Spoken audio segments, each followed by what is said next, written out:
Welcome to టీ10 నేను రేవతి। గత నెల పశ్చిమ బెంగాల్లోని కోల్కతాలో ఒక జూనియర్ డాక్టర్ పై జరిగిన లైంగిక దాడి హత్య ఘటన దేశవ్యాప్తంగా తీవ్ర సంచలనం సృష్టించింది। ఈ దారుణ ఘటనకు వ్యతిరేకంగా ప్రజలు ఆందోళనలు చేపట్టారు। వైద్యులైతే విధులను బహిష్కరించి ప్రదర్శనలు నిర్వహించారు। న్యాయం కోసం డిమాండ్ చేస్తూ కొవ్వొత్తుల ర్యాలీలు జరిపారు।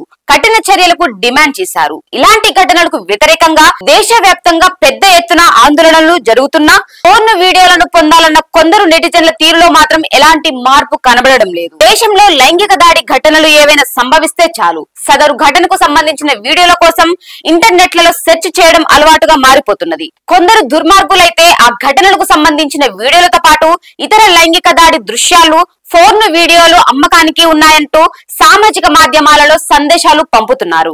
భారత్ లో సాధారణంగా ఏదైనా దారుణ లైంగిక దాడి ఘటన జరిగితే పెద్ద ఎత్తున ఆందోళనలు చెలరేగుతాయి। ఢిల్లీ నిర్భయ నుంచి నిన్నటి కోల్కతా అభయ వరకు ఇదే తీరు కనిపించింది। అయితే అదే సమయంలో సదరు ఘటనలకు సంబంధించిన వీడియోల కోసం ఆన్లైన్ లో సెర్చ్ చేస్తున్న వారి సంఖ్య కూడా పెరగడం గమనార్హం। ఆ ఘటనలకు సంబంధించిన వీడియోలు తమ వద్ద అందుబాటులో ఉన్నాయని అమ్మకానికి కూడా పెడుతున్నారు కొందరు। ఇలా లైంగిక దాడి ఘటనల వీడియోలు అమ్మే ఘటనలు కొత్తేమి కాదని, గతంలో సీడీలు పెన్ డ్రైవ్ల ద్వారా సాగేవని, ఇప్పుడు సోషల్ మీడియా వినియోగం పెరగడంతో అమ్మకందారులు ఎన్క్రిప్టెడ్ అప్లికేషన్ల వైపు మళ్లారని పోలీసు అధికారులు తెలుపుతున్నారు।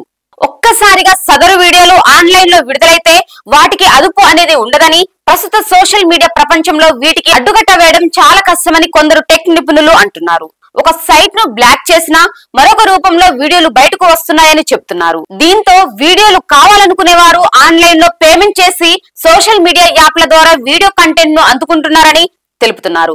కోల్కతా అభయ కేసు కావచ్చు, కర్ణాటకలో ప్రజల్ రేవన్న లైంగిక దాడుల కేసు కావచ్చు, మణిపూర్ లో మహిళలను నగ్నంగా ఊరేగించిన ఘటన కావచ్చు, ఇలా ఏదైనా ఘటన బయటకు వచ్చి సంచలనంగా మారితే చాలు వెంటనే సదరు కేసు గురించిన లైంగిక దాడి వీడియోలను ఆన్లైన్ లో వెతకడం దేశంలో పరిపాటిగా మారిపోయిందని విశ్లేషకులు చెబుతున్నారు।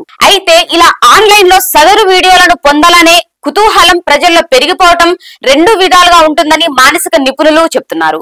ఒకరు ఘటన గురించి తెలుసుకోవాలన్న ఆతృతతో వ్యసనంగా మారడంతో సంచలనంగా మారిన వీడియోల గురించి సెర్చ్ చేస్తున్నారని అంటున్నారు। అయితే భారతీయ న్యాయ సంహితలోని సెక్షన్ 294 ప్రకారం ఇలాంటి వీడియోల అమ్మకాలపై చర్యలుంటాయని న్యాయ నిపుణులు చెబుతున్నారు। ఈ సెక్షన్ కింద అలాంటి వీడియోల అమ్మకం, కొనుగోలు నిషేధమని వారు అంటున్నారు।